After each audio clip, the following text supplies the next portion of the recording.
Welcome to GK mythology. मैं अभिजीत आज फिर कुछ क्वेश्चंस मैथ्स के क्वेश्चंस लेकर आपके सामने हाजिर हूँ। तो इनको कोशिश करूँगा कुछ अलग अलग तरीक़ों से सॉल्व करके बताने की।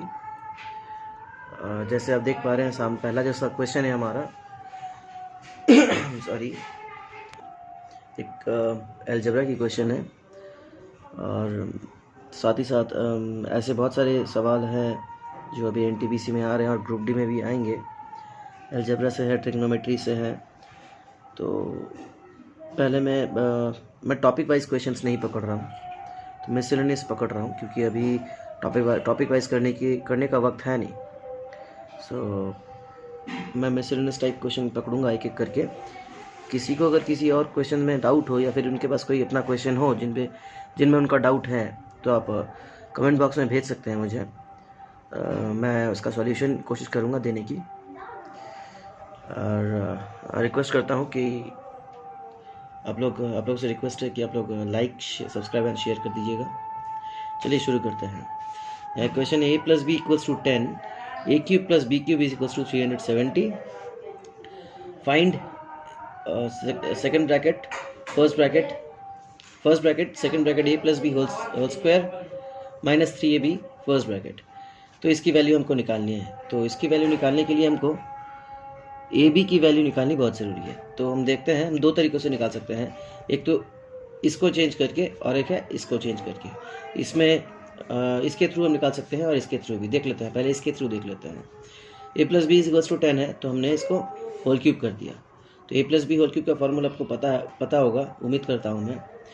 तो क्योंकि मैंने पहले ही बताया था कि अलजेब्रा की जो आइडेंटिटीज़ है, अलजेब्रिक आइडेंटिटीज़, उम्मीद करता हूँ आपको वो याद हो या फिर आप उनको अपने वो सब पढ़े हैं। तो a + b होल क्यूब का फार्मूला है a³ + b³ + 3ab × a + b equal to, ये 10 का क्यूब मतलब 1000। मैं अगर यहाँ देख लूँ, a³ + b³ की वैल्यू दी है इधर मुझे 370 प्लस a + b कितनी है, a + b थी 10, मतलब 3ab × 10 = 1000। मैं अगर देखूं, ये 370 इक्वल्स टू उस तरफ चले जाएगा, तो बन जाता है 30ab = 1000 - 370। तो ये होता है 30ab = 630। मैं अगर ab को इधर ही रख दूं, तो ab = 630/30। ये कट गया, ab = 21 आ गया। सो ab = 21। तो देखिए ये एक वैल्यू निकल गया। यहाँ से मैं अगर a + b की वैल्यू और ab की वैल्यू पुट कर दूँ तो मुझे आंसर मिल जाएगा। तो दूसरा तरीका क्या था, इसके हिसाब से मैंने कहा था। चलिए ये भी देख लेते हैं। मैं अगर इसको अलग से रख लूँ, चलिए देखते हैं क्या थी। a³ + b³ = 370। तो हमने अभी यहाँ फार्मूला क्या लिखा था, a + b होल क्यूब की फार्मूला क्या थी, a + b होल क्यूब = तो इसकी फार्मूला है a³ + b³ + 3ab × a + b, ये है। तो मैं अगर इसका फार्मूला निकालूँ यहाँ से, तो ये बनता है a + b whole cube - 3ab a + b = a³ + b³। हमने क्या किया, इस वैल्यू को इधर ले लिया, तो ये प्लस में था, इधर आया तो माइनस में हो गया, इक्वल टू इतना रहेगा। तो मैं इसके जगह ये वैल्यू पुट कर सकता हूँ, राइट। चलिए देखते हैं। तो a + b whole cube - 3ab a + b, ये मैंने फार्मूला शो किया था, ये फार्मूला है, इसको इम्पोर्टेंट नोट करके रख लीजिएगा। ab = 370 लिख सकता हूँ मैं जस्ट इसके जगह ये लिख दिया क्योंकि फार्मूला का बेसिस पे यही है। चलिए a प्लस बी मतलब 10 का क्यूब, 3ab नहीं पता हमको, लेकिन a प्लस बी कितनी है 10 है, इज इक्वल्स टू 370। तो देखते हैं ये 1000 minus 30ab is equals to 370। Sorry, अगर मैं इसको इधर ले लूँ और इस नंबर को इधर ले लूँ तो ये बन जाता है 1000 minus 370 is equals to 30ab, मतलब यहाँ आता है 630, सेम आ गया, इज इक्वल्स टू 30ab, ये कट गया, ab इज इक्वल्स टू 21। तो ये वैल्यू हमको मिल गई। अब यहाँ पुट कर देंगे तो आ जाएगा, ये 2 बेसिस पे निकल जाता है। अब मैं अगर यहाँ वैल्यू पुट कर दूँ, जैसे a प्लस बी, यही है ना क्वेश्चन हमारा, a plus B whole square minus 3ab, मतलब a प्लस बी मतलब 10 का स्क्वायर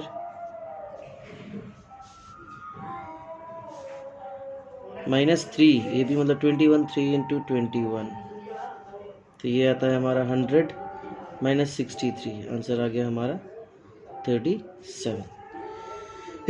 उम्मीद करता हूँ ये आपको समझ आया होगा। ये 2 तरीके हैं, जो भी आपको सही लगे। यहाँ से भी निकल जाएगा ए बी की वैल्यू, यहाँ से भी निकल जाएगी ए बी की वैल्यू। तो और एक तरीका भी था, मैं अगर इसको तोड़ दूँ, A plus B whole square को तोड़ दूँ, A square plus B square plus 2ab minus 3ab, तो ये बन जाता है A square plus B square. अच्छा, यहाँ हमको A square plus B square का फॉर्मूला निकालना पड़ता, फिर मतलब यहाँ हमको एग्जैक्टली यहाँ पे होल स्क्वायर की वैल्यू भी निकालनी पड़ती। ठीक है, ये सही, ठीक है, ये सही है, आंसर वहाँ भी निकल जाएगा, लॉन्ग पड़ जाएगा। चलिए आते हैं नेक्स्ट सवाल में। 3 sides of a triangle are 8 centimetre, 6 centimetre, 5 centimetre respectively, then the triangle is, triangle क्या है निकालना है। अच्छा, इसमें एग्जाम्पल ऑप्शंस थे, जैसे राइट एंगल ट्राइंगल था पहला, राइट एंगल ट्राइंगल, दूसरा था acute angle triangle, acute angle triangle, तीसरा था ऑब्ट्यूज एंगल ट्राइंगल,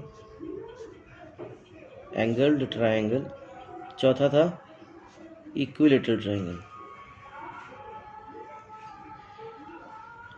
अगर आपको नहीं पता तो मैं बता दूं कि एंगल्स, ट्राइंगल्स अलग अलग तरह के होते हैं, on the basis of sides और on the basis of angles के तौर पर होते हैं। तो यहाँ मेरे 3 साइड दिए, चलिए मैं ट्राइंगल ड्रॉ कर लेता हूँ। एक है 8, चलो, एक है 5, एक है 6, मान लेते हैं ये 8 है, ये 6 है, ये 5 है। अगर इस डायग्राम के बेसिस पे देखो तो हमको पता लग जाएगा ये कौन सा ट्राइंगल है, परंतु एज बिकॉज हमारे पास कोई डायग्राम पहले था नहीं, तो हम देख लेते हैं कि कैसे पता लगा है कि ये एक राइट एंगल ट्राइंगल है या कुछ और। चलिए पहले इनका मतलब समझ लेते हैं। राइट एंगल ट्राइंगल मतलब, राइट एंगल ट्राइंगल मतलब एक ट्राइंगल जिसमें एक एंगल तो कम से कम राइट एंगल हो, मतलब 90 डिग्री हो, और बाकी तो कुछ भी हो सकते हैं, 45 भी हो सकता है, या फिर 30-60 भी हो सकता है, कुछ भी हो सकता है, एक एंगल राइट एंगल होनी ज़रूरी है। अक्यूट एंगल मतलब, अक्यूट एंगल में तीनों एंगल्स 90 डिग्री से कम होनी चाहिए। जैसे मैं इक्विलेटरल ट्राइंगल की बात करूँ 60-60-60, तो ये अक्यूट एंगल भी बन जाएगा, एंगल ट्राइंगल। आते हैं ऑब्ट्यूज एंगल। अक्यूट एंगल मैंने बता दिया, तीनों एंगल्स 90 डिग्री से लेस होनी चाहिए, तीनों एंगल्स 90 डिग्री से लेस होनी चाहिए, और ये इक्वल टू एक एंगल 90 डिग्री के बराबर होना चाहिए। इसमें एक एंगल 90 डिग्री से बड़ा होना चाहिए, ऑब्ट्यूज एंगल में एक एंगल कम से कम 90 डिग्री से बड़ा होना चाहिए, जैसे इसमें है, देखिए ये 90 डिग्री से बड़ा है। और इक्विलेटरल ट्राइंगल में, इक्विलेटरल ट्राइंगल तो इसमें आता ही नहीं, क्योंकि इक्विलेटरल ट्राइंगल ये बेसिस, साइड के बेसिस पर है। इक्विलेटरल मतलब इक्वल साइड्स, जो तीनों साइड समान होंगे, जैसे अगर ये 8 हुआ तो ये भी 8 होगा, ये भी 8 होगा, ये अगर 5 हुआ तो ये भी 5, ये भी 5, इसको बोलते हैं इक्विलेटरल ट्राइंगल। तो अब देखते हैं जाने कैसे कि कौन सा क्या ट्राइंगल बन सकता है। ये साइड्स हमें गिवन है 8 सेंटीमीटर, 6 सेंटीमीटर, 5 सेंटीमीटर, ये कौन सी ट्राइंगल बनाएगी ये हम कैसे पता लगाएं। तो चलिए इसके कुछ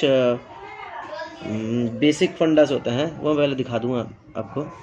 देखिए राइट एंगल ट्राइंगल में अगर 3 साइड्स दी हुई हैं तो हमको पता कैसे लगाना है कि वो राइट एंगल ट्राइंगल होगा। देख लेते हैं। देखिए राइट एंगल एक राइट एंगल ट्राइंगल में क्या होता है,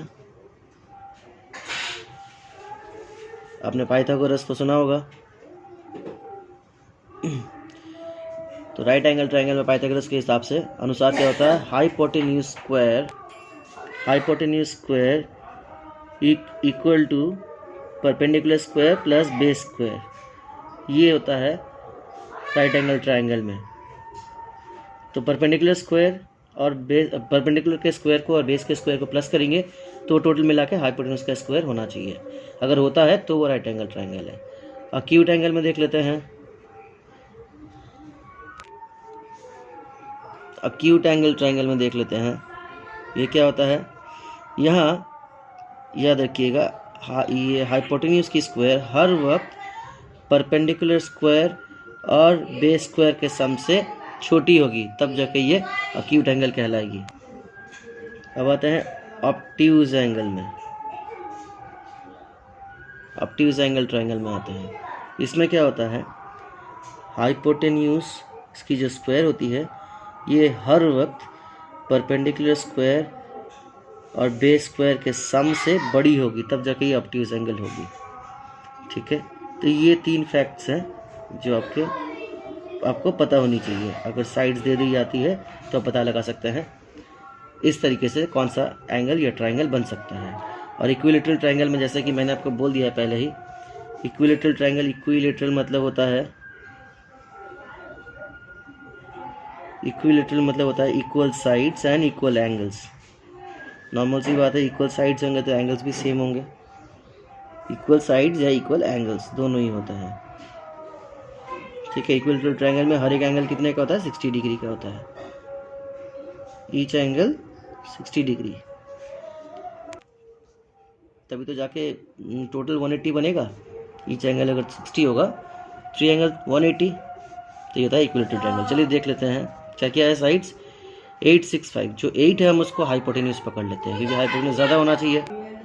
तो देख लेते हैं हम 8 को अगर हाइपोटेन्यूज पकड़ लेते हैं, हाइपोटेन्यूज इज इक्वल्स टू अगर 8 पकड़ ले और परपेंडिकुलर पकड़ते हैं हम 6 और बेस पकड़ते हैं 5। चलिए तो h स्क्वायर मतलब 8 की स्क्वायर, मैं यहाँ इक्वल टू या ग्रेटर देन या स्मॉलर देन कुछ नहीं दे रहा हूँ, अभी देख लेंगे। तो यहाँ मैं बॉक्स लगा देता हूँ, एक जो भी सिंबल बैठेगा बिठा देंगे इधर। p स्क्वायर मतलब p स्क्वायर कितना होता है इधर, 6 स्क्वायर प्लस 5 स्क्वायर। तो 8 का स्क्वायर कितना होता है, 64।